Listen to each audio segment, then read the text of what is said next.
அதே மாதிரி சில பேர் பார்த்தீங்கன்னா ராகு திசை வந்துருச்சுன்னா ஐயோ ராகு திசை வந்துருச்சா அப்படின்னு சொல்லி பயப்படுறவங்களும் வந்து நிறைய இருக்கிறாங்க. இப்போ உதாரணமா பார்த்தீங்கன்னா பிரீதி நாம யோகம்னு ஒரு நாம யோகம் இருக்கு. அதே மாதிரி வந்து பார்த்தீங்கன்னா விருத்தி நாம யோகம்னு இருக்கு. அதனால பொத்தம்பொதுவா ராகு கேதுக்கள் சேர்க்கை நல்லது கெட்டதையே செய்யும் அப்படின்னு கிடையாதுங்க. ஒரு சில நபர்களுக்கு மட்டும்தான் ராகு கேதுக்கள் தோஷத்தை ஏற்படுத்தாது. யாருக்குன்னு பார்த்தீங்கன்னா அப்படி சொல்றாங்க அப்படின்னாங்க, இப்போ சனி பகவான் யாருன்னு நம்ம வந்து பார்க்கணும். ஜோதிட சாஸ்திரத்தில் சனி கர்ம காரகன்.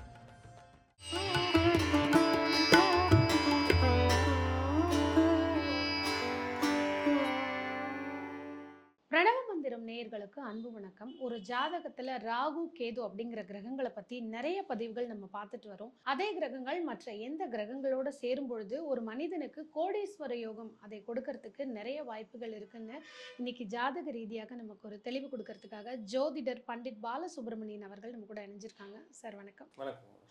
ராகு கேது அப்படின்னு சொல்லி உங்களோட பதிவுகளில் நீங்க சொல்றீங்க, இதுல கோடீஸ்வர யோகம் கொடுக்கும் அப்படின்னு சொல்றீங்க. பொதுவா இந்த ராகு கேதுங்கிற கிரகங்கள் எந்த கிரகத்தோடு சேரும்போது ஒரு மனிதனுடைய ஜாதகத்துல அவருக்கு நிறைய பணவரவு, கோடீஸ்வரன், லட்சாதிபதி இந்த மாதிரி அமைப்புகள் எல்லாம் கொடுக்கும்? அதாவது நம்மளுடைய ஜோதிட சாஸ்திரத்தில் வந்து பார்த்தீங்கன்னா ராகு கேதுக்கள் இப்போ பெரும்பான்மையாக வந்து பார்த்தீங்கன்னா இந்த ராகு கேதுக்கள் அப்படின்னாவே வந்து எல்லாருக்கும் ஒரு பயம். புரியுதுங்களா? ராகு கேது அப்படின்னாவே நம்ம ஜாதக திருப்பண பொருத்தத்தில் கூட ஐயோ ராகு கேது இருக்கிற ஜாதகமா அப்படின்னு சொல்லி நிறைய பேர் பயப்படுறாங்க. அதே மாதிரி சில பேர் பார்த்தீங்கன்னா ராகு திசை வந்துருச்சுன்னா ஐயோ ராகு திசை வந்துருச்சா அப்படின்னு சொல்லி பயப்படுறவங்களும் வந்து நிறைய இருக்கிறாங்க. இந்த ஜோதிட சாஸ்திரத்தில் ராகு கேதுக்கள் எந்த கிரகத்தோடு சேர்ந்தாலுமே வந்து பார்த்தீங்கன்னா ஒரு நெகட்டிவான ஒரு வைப்ரேஷன் கொடுக்கக்கூடியது. நீங்கள் எல்லா கிரகங்களுமே பார்த்தீங்கன்னா நேர்முகமாக சுற்றும். இது வந்து ஆன்டி கிளாக்காக தான் சுற்றும். அப்போ ராகு கேதுக்கள் எப்பவுமே எதிர்மறை எண்ணங்கள் கொண்ட கிரகங்கள். அப்போ ஒரு கிரகத்தோட ராகு கேதுக்கள் சேரும்போது வந்து பார்த்தீங்கன்னா அந்த கிரகத்தினுடைய காரகத்துவங்கள், அந்த கிரகத்துடைய பாவக ரீதியான விஷயங்களை வந்து கண்டிப்பாக வந்து பாதிப்படைய செஞ்சிடும். உதாரணமாக பார்த்தீங்கன்னா ஒரு பெண்ணுடைய ஜாதகத்தில் செவ்வாய் அப்படிங்கிறவர் கணவன். அப்போ அந்த ஜாதகத்தில் செவ்வாயோட ராகு சேரும்போது பார்த்தீங்கன்னா கணவனுக்கு வந்து பாதிப்புகள், கணவனுக்கு பொருளாதார வீழ்ச்சிகள், உடல் ரீதியான பாதிப்புகள், சில நேரத்தில் கணவனுக்கு கண்டங்கள், உயிரிழப்புகள் இதுவரைக்கும் இப்படி கூட வந்து செய்யறதுக்கு நிறைய வாய்ப்புகள் வந்து இருக்குது பொதுவாக சொல்லும் போதுங்க. ஆனால் உண்மையிலேயே வந்து இது எல்லாருக்கும் அப்படி நடக்கணும் அப்படி நடக்காதுங்க. இந்த ராகு கேதுக்கள் வந்து பார்த்தீங்கன்னா ஒரு கிரகத்தோட சேருது இல்லைங்களா, அந்த சேரும்போது டிகிரி அளவை நம்ம கணக்கில் பார்க்கும். இப்போ உதாரணமாக ஒரு ஜாதகத்தில் ஒரு 30 டிகிரி ஒரு ராசி கட்டத்துக்குள்ள இருக்குதுன்னா ஒரு 4 டிகிரியில் ராகு இருக்காரு, செவ்வாய் ஒரு 25 டிகிரியில் இருக்காருன்னு வச்சுக்கோங்களேன்.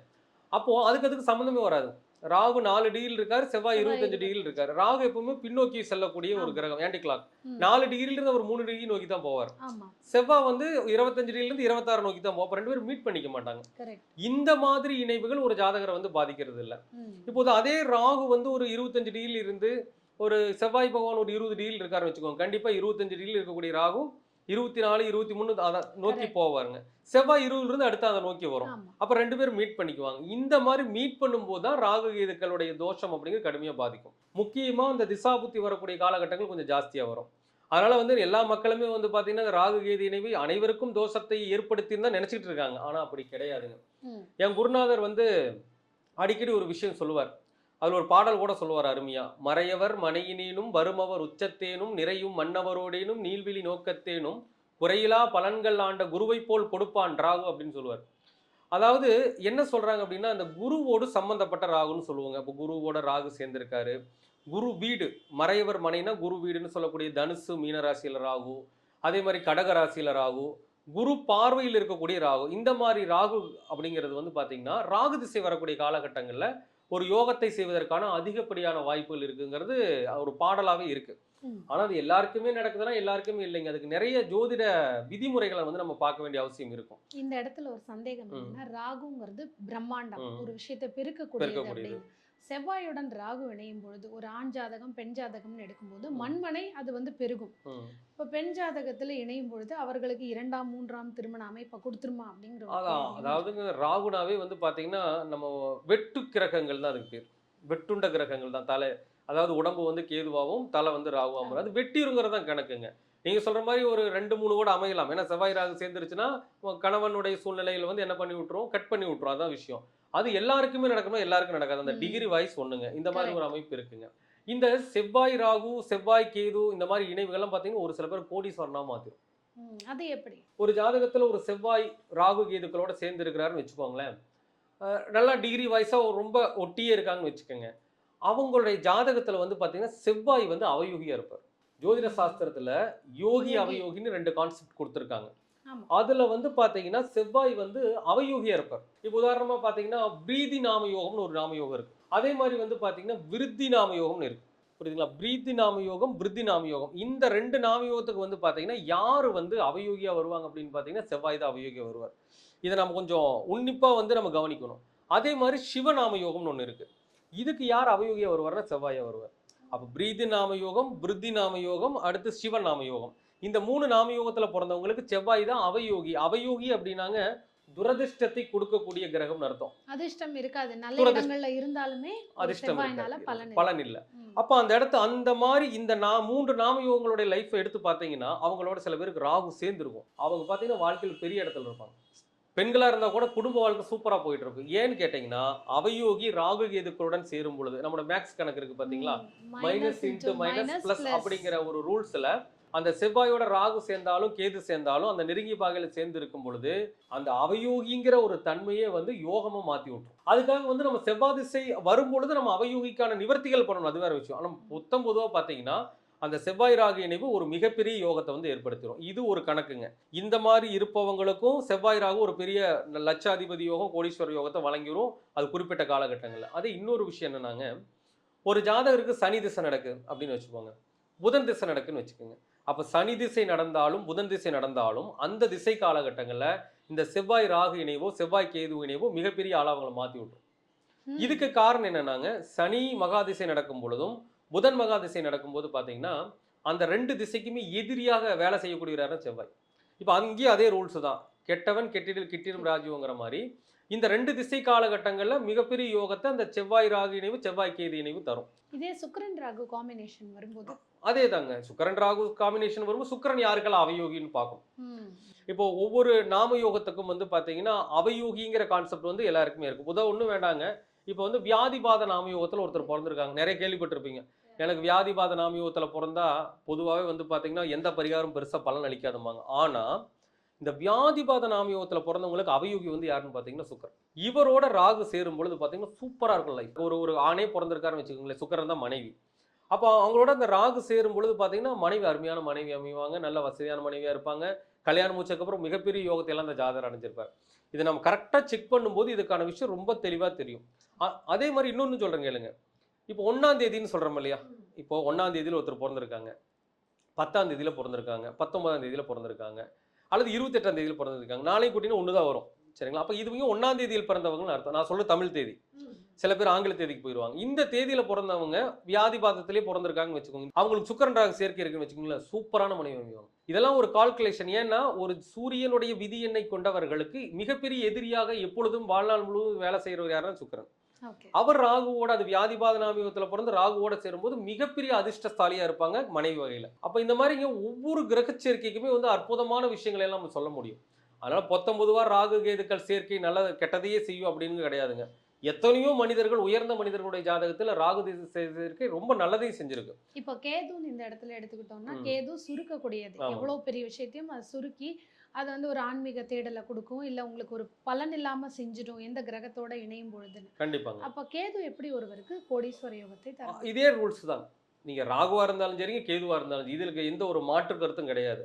ராகு சேர்ந்தாலும் சரி. இப்ப ராகுனாங்க ஒரு விஷயம், ஒரு நெகட்டிவ் பிளானட் சேர்ந்து உதாரணமா சொல்றேங்க. ஒரு வண்டியில போறோம், ஆக்சிடென்ட் ஆகுது. ஆக்சிடென்ட் ஆகி கால் துண்டாகுது, கை துண்டாகுது, பெரிய வெட்டுக்காயங்கள்லாம் ஏற்படுது. இதெல்லாம் ராகு. நல்லா புரிஞ்சுங்க. இதே நம்ம வண்டியில போறோம், கீழே விழுந்துடுறோம், தலையில அடிபட்டுருது, மூளைக்குள்ள வந்து ஒரு கட்டி உருவாயிருது, அது வந்து கேது. புரியுதுங்களா? ரெண்டுமே பிரச்சனை ஏற்படுத்தக்கூடியதா. இது வெளிப்படையா தெரியும். கேதுங்கிறது உள்வழி, ராகுங்கிறது வெளிவழி. அப்ப ராகு கேதுக்குன்னு வந்துட்டாலே அது தோஷத்தை கண்டிப்பா ஏற்படுத்தும். ஒரு சில நபர்களுக்கு மட்டும்தான் ராகு கேதுக்கள் தோஷத்தை ஏற்படுத்தாது. யாருக்குன்னு பாத்தீங்கன்னா, இப்ப ராகுனா யாருங்க? பிரம்மாண்டம், இந்த கம்யூனிகேஷன் தொடர்பு, சாஃப்ட்வேர் இன்ஜினியர் இதெல்லாமே அதுல வருது. சினிமா துறையில் இருக்கிறவங்களுக்கு ராகு சேர்க்கை ஒன்றும் பண்ணாது. அதே கேது சேர்க்கை பாத்தீங்கன்னா ஆன்மீக துறையில் இருக்காங்க பாத்தீங்களா, ஒரு டீச்சரா இருக்கிறாங்க, எல்லாம் டீச் பண்றது கேது. ஆன்மீக கிரகம் ஞானகாரகன்னு சொல்றது கேது. அதே மாதிரி பாத்தீங்கன்னா ஒரு ஐயர்கள், பிராமணர்கள், இந்த பூஜை செய்யறவங்களுக்கெல்லாம் கேது சேர்க்கை ஒன்றும் பண்ணாது. ஜோதிடர்களுக்கு கேது சேர்க்கை ஒன்றும் பண்ணாது. இதுல வந்து பெண் ஜாதகத்துல செவ்வாய் கேது இருந்துட்டாலே ஒண்ணு லேட்டா திருமணம் பண்ணுங்க, இல்லாட்டி சீக்கிரம் திருமணம் பண்ணா ஒண்ணு கணவன் உயிருக்கு ஆபத்தாயி அவர் இல்லாமே ஆயிடுறாரு, சீக்கிரமே வந்து இந்த விதவையாகக்கூடிய அந்த ஒரு விஷயத்தை கொடுத்துருதுங்கிறாங்க. இது எந்த அளவுக்கு உண்மை? உண்மைதாங்க. செவ்வாய் கேது வந்து பிரிவினை. ஏன்னா ராகு கேதுக்கு எல்லாமே கட் பண்றதுதானே. உங்களுக்கு உடல் தான் வந்து கேது, தலைக்கு வந்து ராகு. அப்ப கட் பண்ணி விடுது உங்களுக்கு. அந்த கட் பண்றதுல 2 வகை இருக்கு பாத்துக்கோங்க. உயிரையும் எடுக்கலாம். அல்லது வந்து பாத்தீங்கன்னா சில பேர் பிரிச்சு விடலாம். இது வந்து இயற்கையா செவ்வாய் கேது இணைஞ்சிட்டு நடந்துகிட்டு தான் இருக்கு. நான் சொல்லலைங்க. ஆனா எல்லாருக்கும் நடக்கிறது இல்ல. ம். செவ்வாய் கேது சேர்க்கை மூலமாக வாழ்க்கையில் நல்ல நிலைமையில் இருப்பவர்கள் உண்டு. நீங்க வேணா இந்த எல்லாம் பார்த்துட்டு இருக்க அவங்களுக்கு தெரியும். நிறைய பேர் சொல்லுவாங்க யூடியூப் கமெண்ட்ஸ்ல, என்ன எனக்கு செவ்வாய் கேது சேர்ந்து தான் இருக்கு, நல்லா தான் இருக்கிறாங்க. ஏன்னா கேது இருக்கக்கூடியது ரொம்ப முன்னாலே இருப்பார். ம். அதே செவ்வாய் வந்து பாத்தீங்கன்னா இப்போ உங்களுக்கு கேது வந்து 4 டிகிரியில் இருக்காரு, ஆமா. செவ்வாய் ஒரு 20 டிகிரியில் இருக்காரு, சம்மந்தம் இல்லை. அந்த மாதிரி இருக்கவங்களுக்கு ஒரு சின்ன சின்ன பாதிப்புகள் இருக்கும்போது பெருசா இருக்காது. அதே மாதிரிங்க இந்த செவ்வாய் கேது சேர்க்கை ஏற்கனவே சொன்னேன் இல்லைங்களா, அந்த சனி திசையோ புதன் திசையோ நடக்கும்போது பிரச்சனை பண்ணாது, யோகத்தை செய்யும். அதே மாதிரி தான் பார்த்துக்கோங்க, தமிழ் தேதியில 6ஆம் தேதி, 15ஆம் தேதி, 24ஆம் தேதி இந்த தேதியில பிறந்தவங்களுக்கும், 7ஆம் தேதி, 16ஆம் தேதி, 25ஆம் தேதி இந்த தேதியில பிறந்தவங்களை நீங்க கால்குலேஷன் பண்ணி பார்த்தீங்கன்னா, அவங்களுக்கு செவ்வாய் கேது சேர்க்கை ஒரு யோகத்தை தான் வழங்கும். இதனால நிறைய ஜோதிடத்தை பொறுத்த வரைக்கும் நிறைய கால்குலேஷன்ஸ் இருக்கு. ஓகே. அப்ப இந்த நம்ம கிரகத்துக்கான எண்கள் சொல்றதுனால அந்த எண்கள்ல பிறந்தவங்களுக்கு இது ஒரு பாதிப்பு பாதிப்பை கொடுக்கும். கண்டிப்பா தராதுங்க. இதெல்லாம் நம்ம அனுபவத்துல பார்த்த விஷயம். ம். ஆனா நம்ம சொல்றது எதுவும் பொய்யா இருக்காது. நம்ம நல்லா ஆய்வு பண்ணி பார்த்தீங்கன்னா, அதுக்கான விட தெளிவா இருக்கும் உங்களுக்கு. இப்போ சனி கேது, குரு கேது இந்த அமைப்பு இருக்கு. நீங்க சொல்ற மாதிரி டிகிரி வைஸ் சந்திக்கிறாங்க ம். அப்படிங்கும்போது, இந்த அமைப்புல இந்த 2 அமைப்புல இருக்கிறவங்க சனி கேது, புதன் கேது இவங்களுக்கு எந்த மாதிரி தடைகள் வர வாய்ப்பு இருக்கு? அதாவது பொதுவா சனி கேது சேர்க்கையை வந்து என்ன சொல்லுவாங்கன்னா, துறவி யோகம் அப்படிம்பாங்க. சந்நியாசி யோகம். சன்னியாசி யோகம், துறவி யோகம்னு சொல்லுவாங்க. ஏன் இத அப்படி சொல்றாங்க அப்படின்னாங்க, இப்ப சனி பகவான் யாருன்னு நம்ம வந்து பார்க்கணும். ஜோதிட சாஸ்திரத்துல சனி கர்ம காரகன். அதாவது நம்ம கர்ம வினைகளுக்கு ஏற்ற பலனை கொடுக்கிறவர் அவரு. அவர்தாங்க நம்ம வேலையை சொல்றவரும். நம்முடைய தொழில் எப்படி இருக்க போகுது, நம்முடைய வாழ்க்கையில நம்ம எந்த மாதிரி ஜீவனம் பண்ண போறோம்னு சொல்றது சனி பகவான். அப்ப இவங்களோட நம்ம ஒரு கேது சேர்றாருன்னு வச்சுக்கோங்களேன். அப்ப கேதுங்கிற யாருங்க? ஆன்மீக எண்ணம் கொண்டவர் இல்லையா? அப்ப கேதுங்கிற சேரும் பொழுது ஒரு சில பேர் பார்த்தீங்கன்னா ஆசிரியரா போயிருவாங்க. பிரச்சனை இருக்காது. ஒரு சில பேர் ஜோதிடர் ஆயிருவாங்க. ஒரு சில பேர் பிராமணர்கள் அந்த பூஜை சம்பந்தம் அவங்களுக்கு எந்த பிரச்சனையும் இருக்காது. ஏன்னா சனி தான் ஜீவனம். கேது சேரும்போது அதுக்கான சரியான வழி கொடுத்துரும். மற்றவங்களுக்கு பார்த்தீங்கன்னா கேதுனா தடை தானுங்க. அவங்க பார்த்தீங்கன்னா ஜீவனம் பண்ணி பண்ணி ஒரு வேலையோ தொழிலுக்கோ போய் போய் கடைசியில் ஒன்றும் நல்லா ஆகாமல் எதுக்குன்னா அந்த வாழ்க்கையின் விரக்தி அடைந்து அதை நோக்கி போறதுனால தான் வந்து அந்த சனி கேது வந்து என்ன சொல்றாங்க, இந்த ஆன்மீக என்ன சொல்லுவாங்கன்னா அதுக்கு பேர் சாமியார். துறவி சன்னியாசி யோகம்னு சொல்றதுங்க. அதான் வேற ஒன்றும் இல்லைங்க. ம். குரு கேது சேர்க்கை யோகத்தை செய்யணும், அது ஒரு சில பேருக்கு செய்யும். இதே கேட்டகரி தான் குருவும்.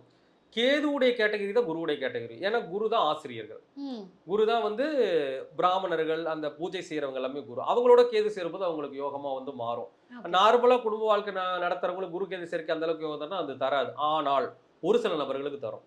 யாருக்கு தரும்னா இந்த குரு கேது சேர்க்கை வந்து குரு வந்து லக்கண பாவரா இருப்பார்.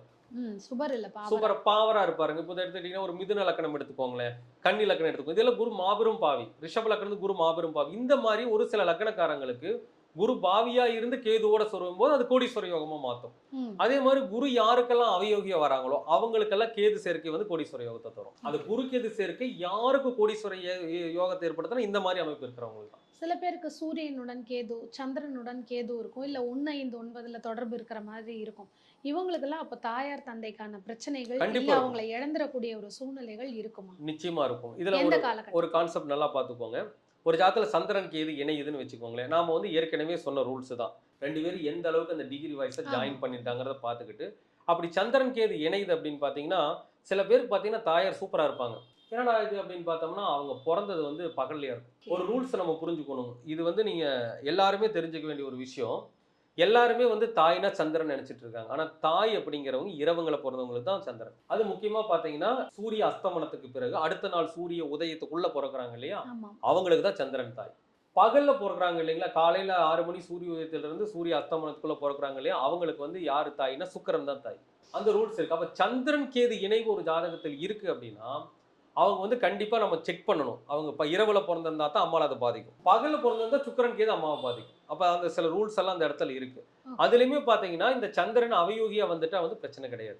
கேது சேர்க்கை இரவுல பொறந்திருந்தால் சந்திரன் கேது பாதிப்பை ஏற்படுத்தும் அம்மாவுக்கு. அதுவும் அவங்க அந்த அவயோகியா வந்து சந்திரன் வந்திருந்தா பிரச்சனை வராது. இல்லைன்னா சந்திரன் கேது கண்டிப்பா பாதிப்பு. ஒன்றும் வேண்டாங்க. ஒரு ஜாதகத்துல வந்து ஒரு லக்னம் ஒன்று எடுத்துக்கோங்க. ஒரு கன்னி லக்னத்துல பொறந்திருக்கிறாங்கன்னு வச்சுக்கோங்களேன். இரவுல பொறந்திருக்காங்கன்னா அம்மா வந்து சந்திரன். ம். அப்ப 11ஆம் அதிபதி அங்க சந்திரனா வருவாரு. கேதுவோட சேர்ந்துச்சுன்னு ஆமா. வச்சுக்கோங்களேன்.